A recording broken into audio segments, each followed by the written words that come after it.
What's the conclusion of Calvinism and Arminianism? To me, Arminianism seems logically correct, as God's plan is to save all and save the whole world, and all should come to saving knowledge of Christ. What do the elect mean by Calvinists? God can choose anyone. What are the requirements to become God's elect as per Calvinism? I think there are multiple questions. So, okay, so what we are trying to do this week is we are trying to look at Romans 8, 9, 10, and 11 and trying to see what those particular passages that seem to be hinting at the ideas of Calvinists or Arminians actually speak in the contextual reading of Romans as we understood the context in which Paul wrote Romans. Okay, I told you the twofold context in which he wrote Romans, right? So we are not actually studying Calvinism or Arminianism. We are only looking at the flavors of Calvinism and Arminianism that seem to be emerging out of, here predominantly only Calvinism in chapters 8, 9, 10, and 11. Okay. So this by no means is a session, which is planning to settle an age-old theological debate that is still raging, in many circles, and even the finest of scholars and thinkers and theologians haven't dared to put it to rest in that sense. So we are just getting introduced to a faithful exegesis of the verses Calvinists and Arminians try to interpret from their vantage point. Example, Romans 8:29, the word foreknowledge, the word predestination, and so on and so forth. Okay. So obviously, if you are looking for a conclusion, there is no conclusion.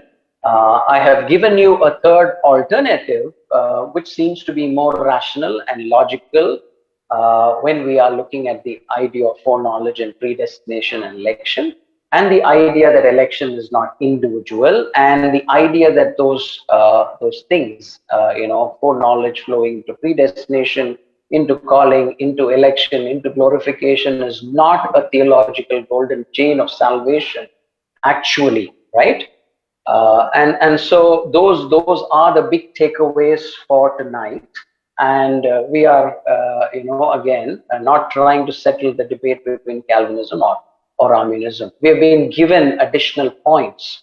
In some ways, our perspectives, I hope, are kind of stretched a bit to be able to look at popular passages that are interpreted in only one way by one group or the other.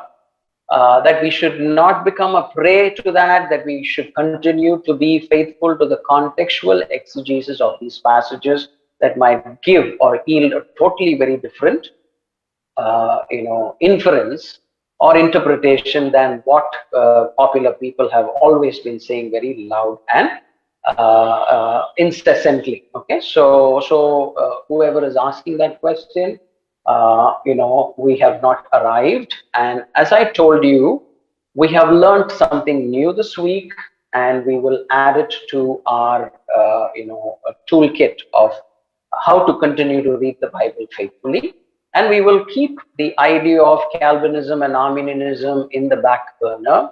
And as we come across certain other passages, let's say in Corinthians or later on in Hebrews or wherever, or in Ephesians, again, we will have to pick up those ideas of framework, okay, theological systems, Arminianism, Calvinism, Molinism, whatever, and see if that framework is a neat fit in those passages. So this is a lifelong exercise, and we would never arrive. But the themes of election, the themes of calling, the themes of predestination, foreknowledge are all scriptural themes.